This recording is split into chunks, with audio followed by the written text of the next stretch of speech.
Ce journal vous est proposé par AM/FM.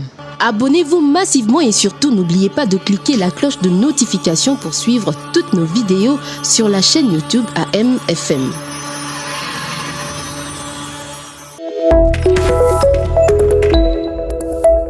Chers auditeurs, bienvenue, c'est l'heure de retrouver votre journal sur notre radio dont voici les titres.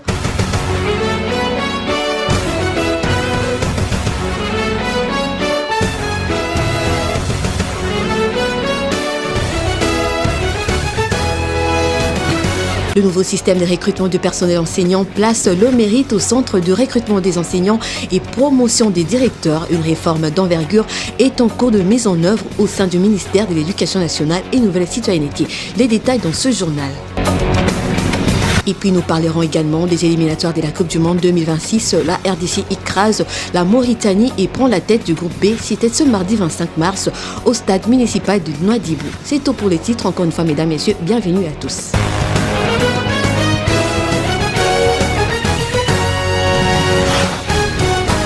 Je l'ai annoncé à l'entame de ce journal, une réforme d'envergure est en cours de mise en œuvre au sein du ministère de l'Éducation nationale et Nouvelle Citoyenneté avec le lancement au cours du mois de mars 2025 d'une vaste campagne de sensibilisation et de formation dans 16 provinces de la République démocratique du Congo. Polycarpe Lungila nous en parle. Avec le lancement au cours du mois de mars 2025 d'une vaste campagne de sensibilisation et de formation dans 16 provinces de la République démocratique du Congo. Cette initiative par le PECIP vise à transformer profondément le processus de recrutement de nouveaux enseignants et de promotion de directeurs, chefs d'établissement, en plaçant désormais le mérite individuel au cours de ces décisions cruciales pour l'avenir de l'éducation congolaise. Pendant 8 jours intensifs, les équipes du ministère ont sillonné les provinces, à l'exception du Haut-Ouélé et du Bas-Ouélé, où la mission a été prolongée de 2 jours en raison de défis logistiques. L'objectif primordial de cette campagne est de familiariser les acteurs clés du secteur éducatif au niveau provincial et sous-provincial avec de nouvelles modalités de recrutement et de promotion qui s'appuient sur les critères objectifs, équitable et transparent. Dans l'entretemps, au Kouilou 2, dans la ville de Kikwit, le prophète Yoibo Kété, Jean-Pierre, a fait l'itinérance dans 2 écoles secondaires catholiques de la sous-division provinciale de l'éducation nationale Kikwit 3, à savoir le lycée Mawete et l'Institut Kessé Guffins, pour se rendre compte du déroulement des examens du premier semestre. Il s'est rendu aussi au bureau de la sous-division provinciale en vue de se rassurer de l'évolution du processus d'inscription des candidats au concours de recrutement des enseignants et la promotion des directeurs d'écoles primaires publiques. Le PROVED est sorti avec une note de satisfaction. Écoutez sa réaction au micro de votre rédaction. De la gestion axée sur les résultats et aussi la gestion de proximité. Nous avions voulu d'abord nous enquérir de la situation, comment les écoles de notre juridiction sont en train de fonctionner. Vous savez qu'aujourd'hui nous sommes en train, les écoles sont en train de faire d'organiser les examens donc du premier semestre pour les écoles secondaires qui n'ont jamais été donc en grève conformément au calendrier réaménagé. Calendrier scolaire et aménagé de l'exercice 2024-2025. C'est ainsi que nous avons eu donc l'honneur d'être ici aujourd'hui dans des écoles catholiques. Il y a le lycée Mawete et puis l'Institut Kessé Guffins. Toutes ce sont des écoles conventionnées catholiques. Et nous avons été très contents parce que nous avons vu que les examens donc, du premier semestre sont en train de se dérouler dans de très bonnes conditions. Les enfants sont en train de travailler et les enseignants qui ont été désignés pour la surveillance, ils sont en train de faire leur travail. Et nous avons prodigué quand même des conseils à certains chefs d'établissement, donc à ces 2 chefs d'établissement, pour qu'ils ne puissent pas favoriser, par exemple, donc la tricherie et la fraude. Comme eux-mêmes aussi nous ont rassuré qu'au niveau des écoles conventionnées catholiques, ce genre de comportements d'anti-valeurs ne sont pas au rendez-vous et ils vont s'y mettre pour que les résultats qui vont sortir de ces examens soient des résultats qui doivent refléter le travail de chaque élève. Et aussi, nous avons aussi vérifié les installations hygiéniques. Et au niveau du lycée Mawete, nous avons trouvé qu'il n'y avait pas de tôle. Nous avons dit à remettre le 20 tôles. Donc, au lycée Mawete pour que les toilettes de ces grands lycées puissent être nécessairement ouvertes dans les soucis de permettre aux élèves filles de ces grands lycées-là de pouvoir nécessairement se sécuriser contre les intempéries. De l'autre côté, le gouverneur de la province du Kasaï, Crispin Mukendi, a lancé ce mardi 25 mars l'opération de la distribution des manuels scolaires et matériels didactiques aux écoles de sa juridiction. Cette dotation vise à renforcer la gratuité de l'enseignement primaire et améliorer la qualité de l'enseignement tel que prôné par le président de la République, Félix-Antoine Tshisekedi. Récit de Melk Nzambi rendu par Polycarpe Lungila. Au total, 3560 écoles, dont 118 maternelles, 2354 primaires et 188 secondaires de la Direction provinciale de l'éducation nationale et nouvelle citoyenneté dans la province éducationnelle Kasaï 1 bénéficient de manuels scolaires et matériels didactiques. C'est le gouverneur Crispin Mukendi qui a procédé au lancement officiel de l'opération de la distribution de ces manuels scolaires hier mardi 25 mars 2025 à l'Institut Chikunga. Cette dotation vise à renforcer la gratuité de l'enseignement primaire et à améliorer la qualité de l'enseignement tel que prôné par le président de la République, Félix Tshisekedi, a révélé Virginie Alembe, prophète de l'éducation nationale et nouvelle citoyenneté Kasaï 1. Pour atteindre cet objectif, le gouverneur a attiré l'attention des gestionnaires sur la vente des distributions. Aucun frais ne sera demandé pour la distribution de ces manuels aux enseignants et élèves de toutes les écoles et aucun manuel ne peut être vendu, a-t-il dit. Il a par ailleurs convié les élèves à bien assimiler le matériel avec ses supports pédagogiques. Classe Radio, nulle part ailleurs que sur la RT-Éduc. Comme il est de coutume dans notre rédaction, une question a été posée aux écoliers. Comment s'appelle l'actuel entraîneur de l'équipe nationale de football de la République démocratique du Congo? Ils ont répondu au micro de votre radio.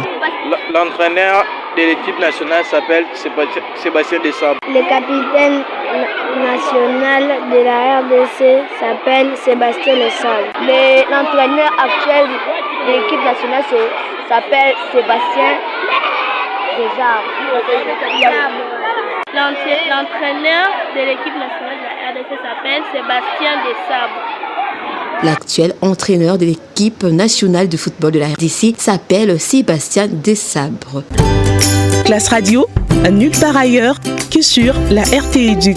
Et puis dans le souci de lutter contre l'insécurité alimentaire, CARCAD, projet réunissant les universités du Grand Kasaï, a été lancé ce week-end à Mbuji-Mayi, une initiative financée par l'Union européenne pour une durée de 3 ans avec un programme de stage de 5 mois en Europe pour 3 doctorants de chaque université congolaise partenaire. Les détails dans ce récit de Kawata Sanchez. La cérémonie du projet Cultiver les savoirs, récolter la sécurité alimentaire et renforcer les capacités universitaires en RDC, CARCAD en sigle, a été lancée le week-end dernier en Mbuji-Mayi, dans la province du Kasaï oriental. Ce projet réunit les universités européennes de Parme en Italie, d'Angers en France, ainsi que 3 universités de Grand Kasaï, entre autres, Université officielle de Mbuji-Mayi, Université Notre-Dame de Lomami et l'Université de Mweneditu. La cérémonie du lancement tenue en visioconférence sous la direction de la professeure Nadia Monaseli de l'Université de Parme et a rassemblé toutes les institutions partenaires. Selon le professeur Abbé Apollinaire Sibaka de l'Université officielle de Mbuji-Mayi, ce projet vise à renforcer la sécurité alimentaire dans une région au fort potentiel agricole mais confrontée à de nombreux défis. Il mettra un accès particulier sur la formation universitaire et le développement de l'élevage des volailles. Des laboratoires numériques seront mis en place dans chaque université partenaire afin de reproduire ces modèles pour garantir la pérennisation du projet. Kasaï Central, précisément à Kananga, l'ONG FMMD a équipé les acteurs judiciaires sur les techniques d'enquête et les violences électorales. La coordonnatrice de cette structure a fait savoir que cet atelier s'inscrit dans le cadre des activités post-électorales. Ceci permettra aux parties prenantes d'être outillées afin de lutter contre ces antivaleurs pendant les élections en RDC en général et au Kasaï Central en particulier. Nathalie Kassongo nous en fait le point. L'ONG femmes main dans la main pour le développement intégral FMMDI a outillé du 24 au 25 mars dernier les acteurs judiciaires, notamment les magistrats, avocats, OPJ et policiers sur les techniques d'enquête et les violences électorales pendant les élections en RDC, particulièrement à Kananga au Kasaï central. La coordonnatrice du FMMDI qui s'est exprimée à la presse locale a fait entendre que l'atelier s'inscrit dans le cadre des activités post-électorales et ceci, a-t-elle souligné, va permettre aux parties prenantes d'être outillées afin de lutter contre ces pratiques pendant les élections en RDC en général et en particulier au Kasaï central.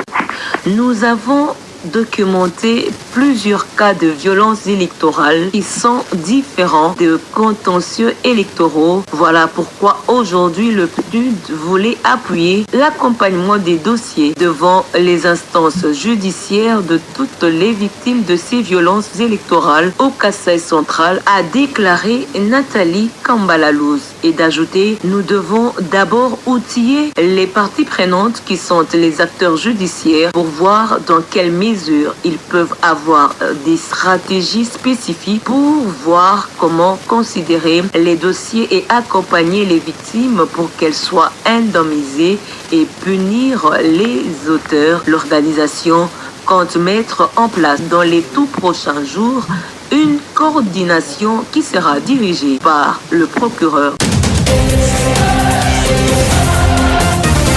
Terminons par le sport pour parler de l'importante victoire des Léopards de la RDC qui ont battu ce mardi 25 mars à Nouadhibou les Mourabitoun de la Mauritanie lors de la 6e journée des éliminatoires de la Coupe du Monde 2026 sur le score de 2-0. Encore une fois de plus, Kawata Sanchez et Polycarpe Lungila reviennent derrière cet élément. Les Léopards de la RDC ont signé une victoire précieuse 2-0 ce mardi 25 mars 2025 face à la Mauritanie lors de la 6e journée des éliminatoires de la Coupe du Monde 2026 qui se déroulera en Amérique. De la 3e minute, Charles Piquel a ouvert le score, climatisant ainsi le stade de Nouadhibou.